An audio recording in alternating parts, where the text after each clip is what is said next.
안녕하세요. 서준성이라고 합니다. 반갑습니다. 네.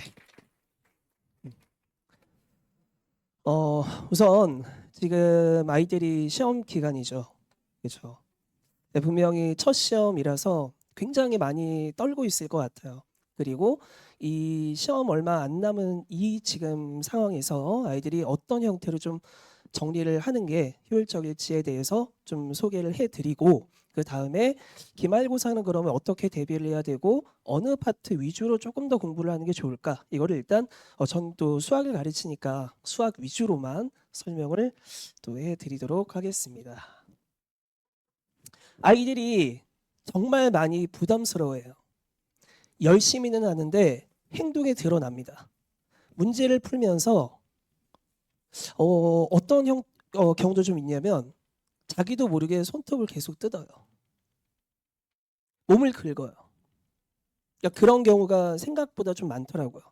근데 왜 그런가 보니까 잘하고 싶은데 생각보다 점수는 안 나오는 거죠. 그러면 어떻게 점수가 나와야 할까? 남은 시간이 얼마 정도인데? 이런 계산들을 나름 해요.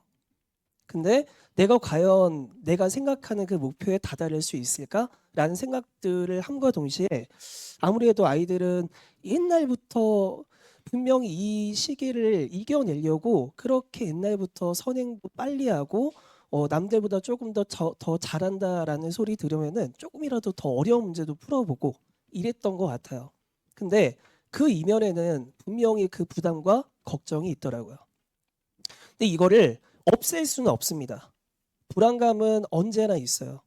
근데 이 불안을 조금 줄일 수 있는 방법, 뭐 이런 것도 좀 공부를 하면서 아이들이 터득해 나가는 게 중요하다고 봅니다.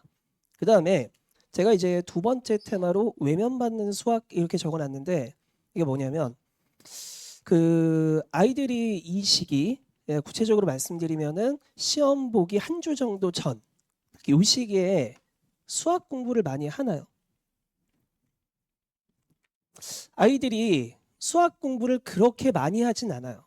왜냐하면 수학은 내가 많이 하든 점수가 안 나오고, 그렇다고 해서 좀 한 주 정도 안 해도 그냥 제자리에 있을 거라고 생각을 하거든요. 그런데 반면에 암기 과목 같은 경우는 조금 해도 한 주 정도 정말 시간 많이 투자하면은 점수가 나올 거라는 생각이 들어요. 그럼 얘네들은 전체적인 밸런스를 위해서라도 그 암기 과목에 투자를 하겠죠. 그래서 어 옛날에는 수학을 대비한다라고 치면은 한 두 주 정도 전에 뭐 공부해야 되는 것들 깔짝 이렇게 좀 풀어보고, 그렇게 해도 뭐 한 개 틀리거나 뭐 다 맞거나, 그러니까 이랬던 반면에 이게 막상 그 정도 때 시작을 하려고 보니까 이게 감당이 안 되는 거예요. 그래서 방금 전에 말씀드린 것처럼 시험이 점점 가까워지면 질수록 암기 과목에 투자를 많이 하게 됩니다. 학원에서 쌤들이 야, 너 꼭 와야 돼. 너 이거 다 안 했으니까 와야 돼. 라고 해도 항상 얘기하는 게 뭐냐면 저 사탐해야 돼요. 저 암기 과목 뭐 있는데 그 외워야 되는 거 있는데 하나도 못 외웠어요. 큰일 났어요. 뭐 이런 얘기들을 합니다. 그러다 보니 굉장히 중요한 과목임에도 불구하고, 그리고 시험이 가까워지면 질수록 더 많이는 아니더라도 필요한 것들은 분명히 공부를 해줘야 되거든요. 근데 그런 것조차 하지 않는 경우들이 좀 있더라고요. 그래서 이 부분도 아이들이 어떻게 대비를 해야 할까, 이걸 아는 게 굉장히 중요하다라고 생각을 했습니다. 그래서 결론적으로 말씀드리면 지금 바로 해야 될 거는,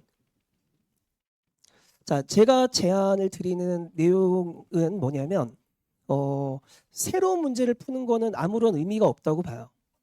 물론 학원에서는 굉장히 많은 자료를 줄 수는 있어요. 자, 이거 풀어봐. 못 풀면은, 이거 다 못 풀면은 나는 줬는데 너가 못 푼 거야. 가 될 수도 있죠. 그런데 아이들은 아까 말씀드린 것처럼 여러 과목을 공부해야 되는 입장이거든요. 근데 그 많은 양을 다 소화하는 게 현실적으로 과연 이게 잠도 정말 안 자고 그걸 다 할 수 있을까라는 생각도 저는 한편으로 좀 들더라고요.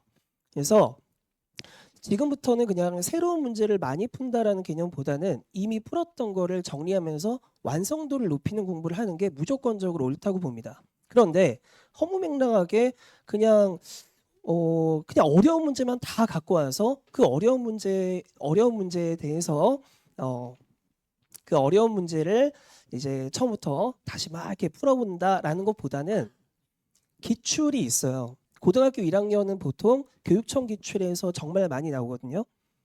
뭐 그 전에는 이제 자작 문항을 많이 낸다라고 했던 휘문 같은 경우도 작년만큼은 교육청 기출을 굉장히 많이 출제를 했습니다.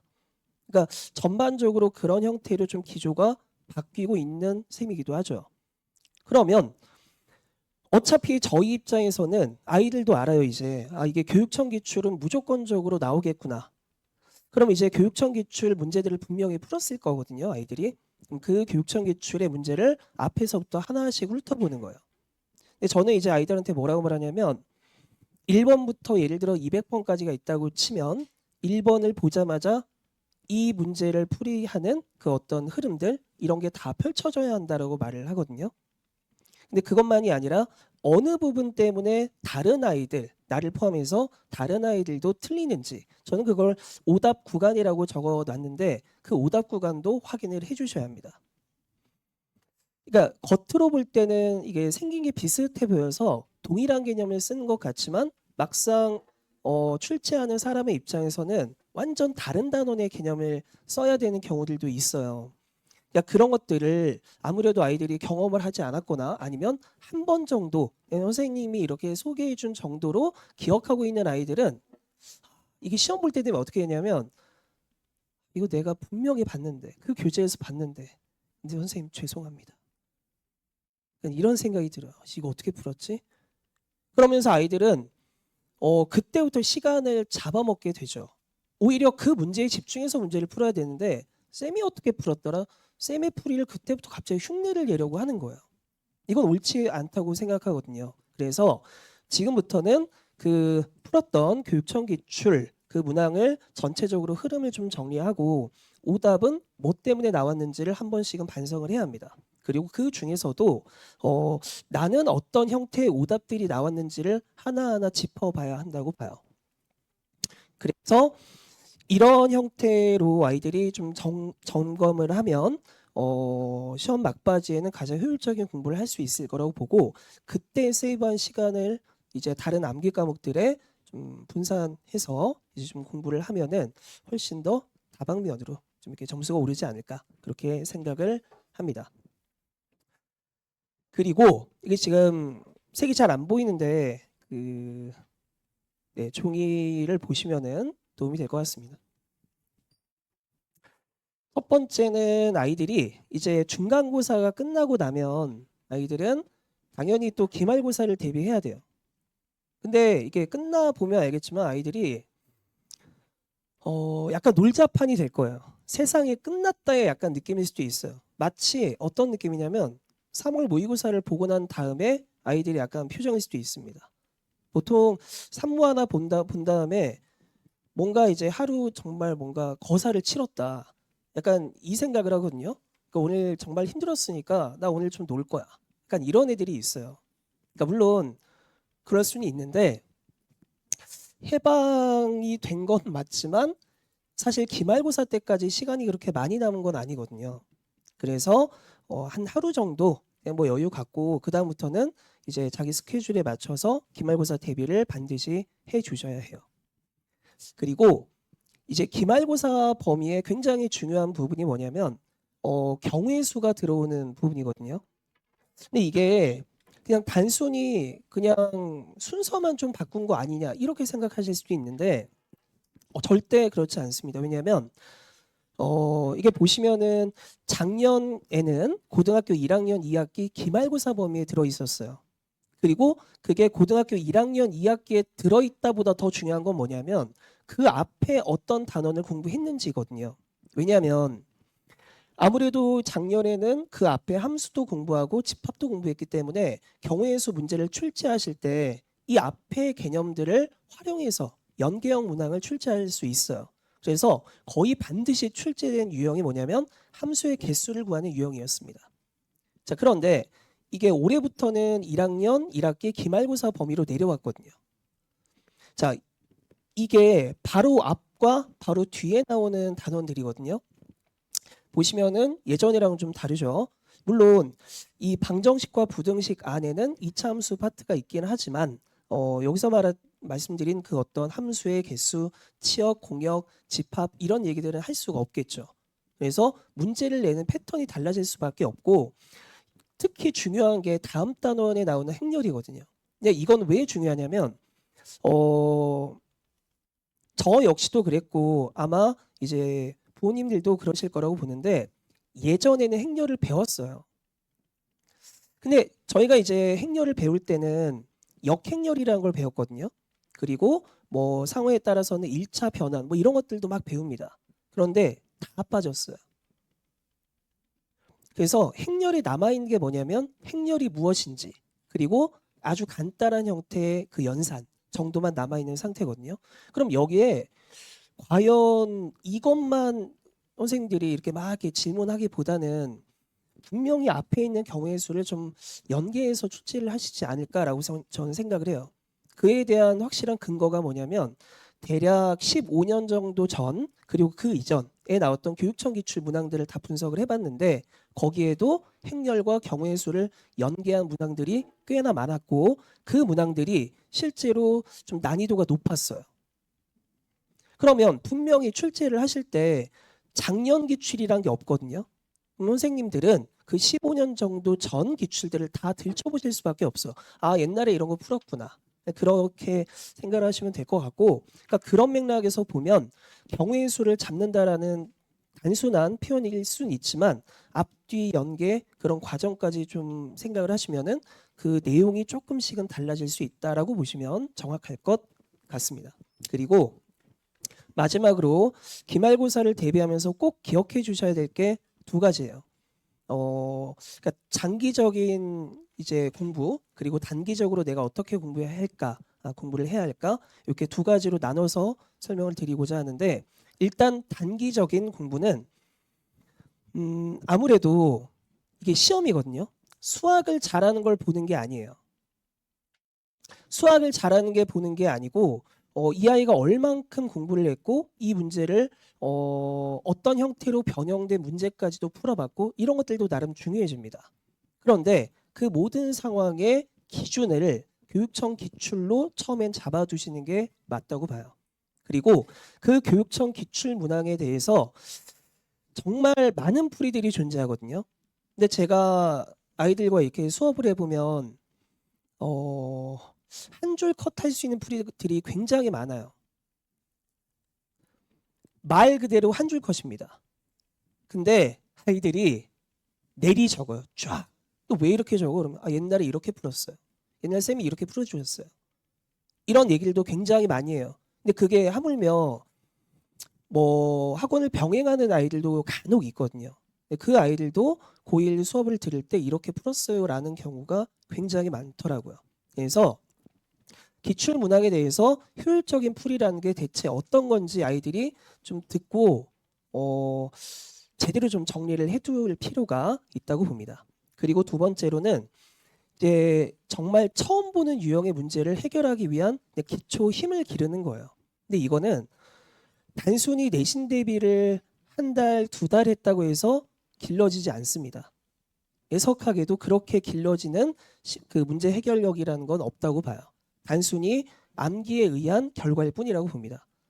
그러면 여기 이 문제를 대하는 일련의 풀이라는 게 뭐냐면 문제를 첫 음절부터 맨 마지막 물음표까지를 읽으면서 단서 하나하나를 문제식에 1대1 대응을 시켜보는 거예요. 적당히 끊어 읽기도 하고 내가 사용하지 않은 조건이 뭐가 있는지도 확인해 보고 그러니까 이런 식으로 정말 문제를 제대로 읽는 것부터 이제 차근차근 공부를 해 나가야 하다 보니 아이들의 습관을 좀 바꾸는 것도 필요하긴 해요. 그래서 저의 경우는 이 두 가지를 아이들에게 동시에 제공을 하거든요. 그러니까 뭐 기초적인 내용 그리고 가장 심한 내용 효율적 풀이 이런 것도 제안을 하고 그냥 정말 처음 보는 문제가 나왔을 때 이 문제를 어떻게 대해야 할까? 독해하는 방법은 이렇다. 근데 이게 너 옛날에 다 해봤던 거다. 절대 새로운 거 아니니까 용기 갖고 문제 풀어보자. 해보니까 풀리지?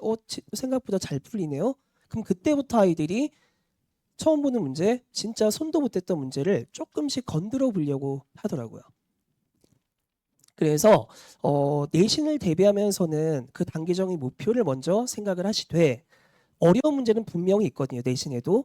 그것도 신유형 문제가 있을 텐데 그 문제를 풀어내는 기초 체력을 그냥 지속적으로 연습한다고 보시면 될 것 같습니다. 그리고 뭐 간략하게 제 수업에 대해서 소개를 해드리겠습니다. 그리고 이거는 작년 단대부고 학생이에요. 근데 보시다시피 그냥 100점 받고 전교 1등 했습니다. 그리고 두 번째로는 휘문고 학생입니다. 휘문고 학생이고 저한테 굉장히 오래 배운 학생이에요. 3년 이상을 배웠고 근데 이제 중간 기말 다 합쳐서 100점을 받았죠. 그리고 이 아이도 꽤나 오래 배운 여학생인데 뭐 전체 9등을 했더라고요 보니까. 그리고 마지막 이 학생도 꽤나 오래 배운 학생인데 여학생입니다. 이 학생은 은광여고고 참고로 위에 있는 거는 중대부고였습니다. 그리고 은광여고가 작년에 좀 특이한 점이 있었어요. 아마 들으셔서 아시는 분도 계실 거라고 보는데 1학기 때는 시험이 굉장히 쉬웠습니다. 그래서 100점자도 굉장히 많이 나왔고 근데 그러면서 자퇴생도 굉장히 많이 나왔죠. 100점이 한 57명 나왔고 자퇴생이 23명 정도 나왔어요. 근데 은광에 간 아이들은 어떤 생각을 하냐면 내가 수학은 좀 못하는데 라는 생각으로 일단 가는 경우가 굉장히 많아요.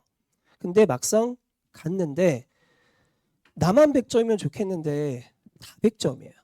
얘가 왜 100점이지 하는 애까지 100점일 수도 있어요.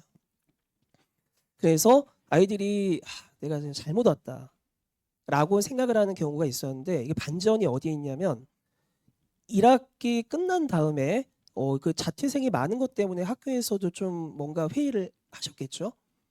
그리고는 한 분을 모셔왔는데 다른 선생님을 모셔왔는데 그분이 중산고sem이셨어요. 문제의 결이 완전 달라졌습니다. 그러니까 정말 쉬운 문제, 은광여고는 그렇게 어렵지 않아 라는 말들을 학원에서 꽤나 많이 하고 그래서 따로 뭔가 자료를 주는 것도 별로 없어요. 생각보다.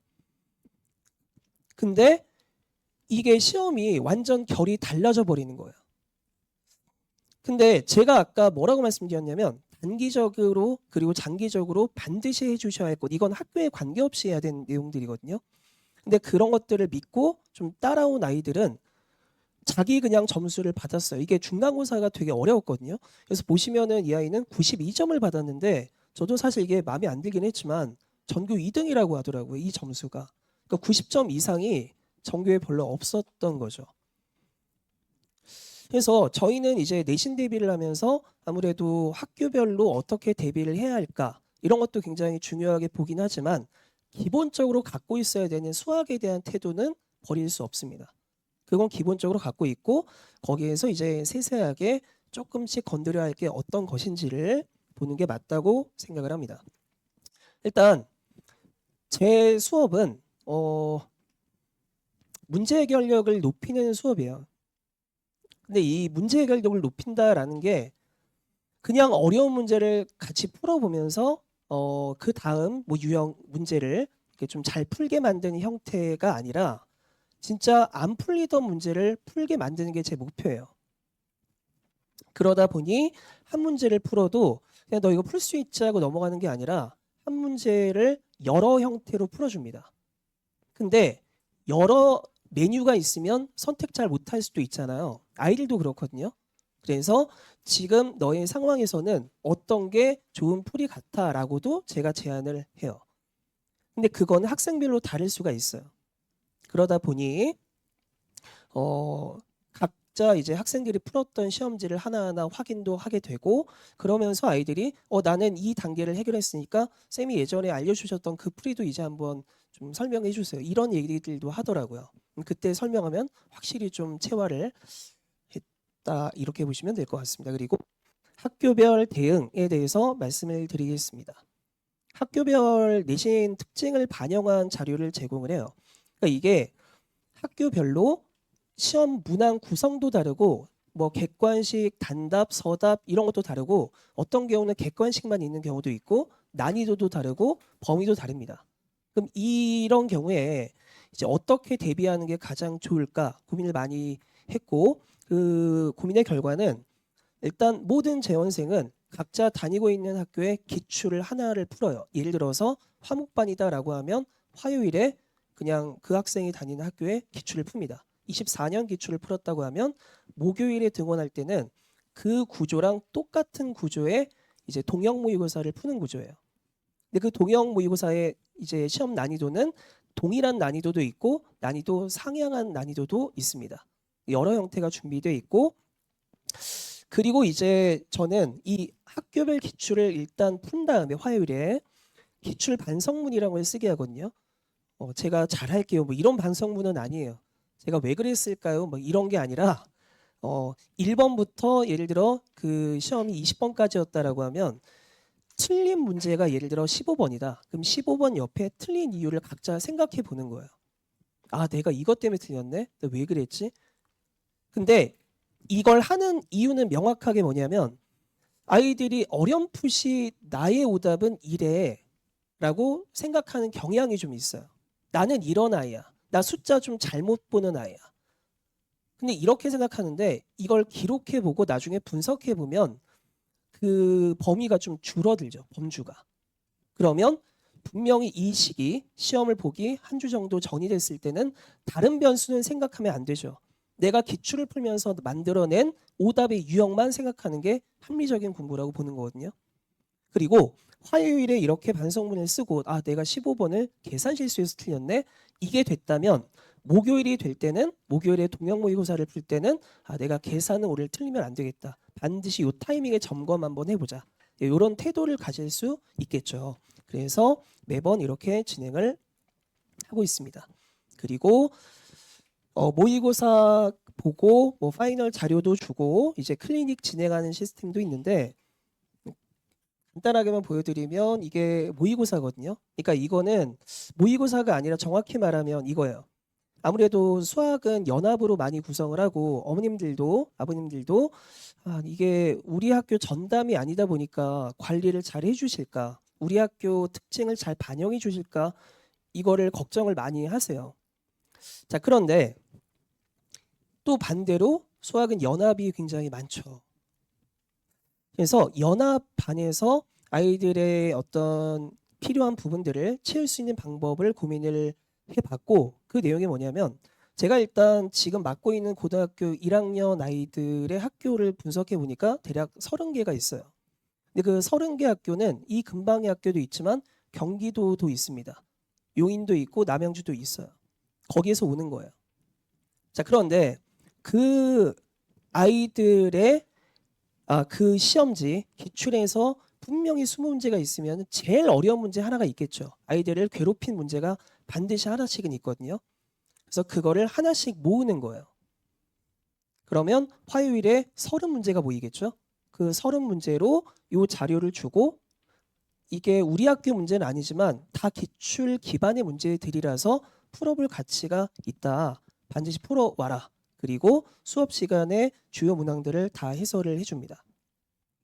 그래서 실질적으로 아이들은 각자 학교의 시험 하나만 뭐 이렇게 실제로 이렇게 풀었겠지만 또 이렇게 내용을 리뷰하고 나면 전체적으로 아이들이 어려웠던 것까지 풀게 되는 셈이라고 보시면 될 것 같아요.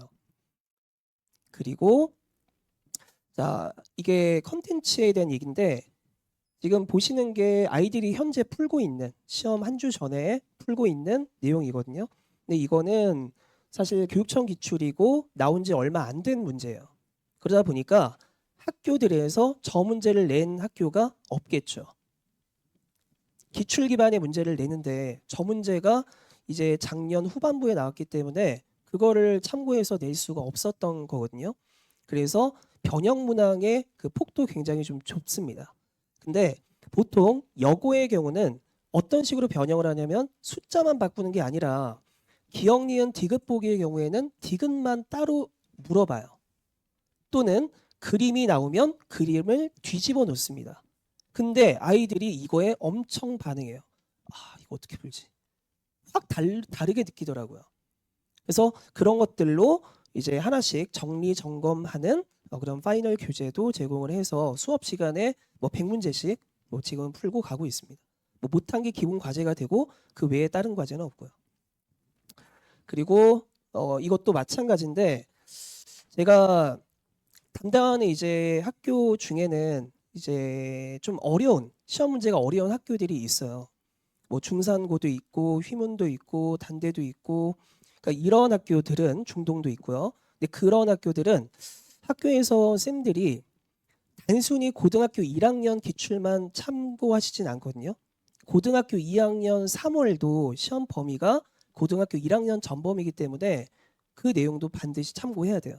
그래서 지금 보시는 것도 2번에 나온 그 3월 모의고사 고2 문제라고 보시면 되거든요. 근데 이 문제 어쨌든 뭐 나온 지 얼마 안 된 문제긴 한데 이 문제를 제가 집합임에도 불구하고 아이들한테 낸 이유는 뭐냐면 문제를 해결하는 아이디어가 2차 함수랑 완벽히 같습니다. 그러면 조건을 집합 기호만 조금 없애면서 내면은 이건 완벽하게 2차 함수 문제가 돼요. 그러면 어려운 문제들, 어려운 시험의 경우는 뭐 이런 것도 어느 정도 참고할 수 있겠다 싶어서 이렇게 제안을 한 거고, 그리고 뭐 꼭 이 문제만이 아니더라도 고등학교 2학년, 3학년 이제 평가원 기출 중에서도 변형을 해서 내는 학교들이 있어요. 대표적인 학교가 중산고랑 진선이랑 단대부고입니다. 그 학교들은 실제로 매치를 시켜보면 똑같은 문제들이 있어요. 그래서 그런 것들을 사실 하나하나 다 완벽하게 뭐 문제를 다 미리 공부하고 이럴 수는 없지만 뭐 저는 지금 그 작업도 하고 있거든요. 고등학교 2, 3학년의 기출 중에 2차 함수로 변형할 수 있는 문제들 뭐 그런 것들도 이제 직보 자료로 줄 거고 아이들에게 풀리면서 내용을 좀 정리하려고 합니다. 이건 클리닉 하는 제 개인 클리닉실 연구소거든요. 그래서 수업 끝난 다음에 이동해서 공부하고 있습니다. 정규반에 대해서 그냥 간단하게 말씀드리면 지금 화목 수토반으로 진행을 하고 있고 토요일 클리닉도 진행을 하고 있습니다. 커리큘럼은 그냥 간단하게 한번 읽어보시면 좋을 것 같아요. 그래서 혹시라도 그 수업에 대해 궁금한 게 있으시거나 아니면 꼭 수업이 아니라 내가 지금 이런 상황인데 그 다음에 어떤 공부를 해야 할지 모르겠다. 이게 좀 다른 분들한테 물어보기도 좀 그렇고 그럴 때는 저한테 따로 물어보시면은 제가 시간 날 때마다 답변 드리거든요. 바로바로 답변 드리니까 편하게 말씀해 주시길 바랍니다. 지금까지 서준성이었습니다. 감사합니다.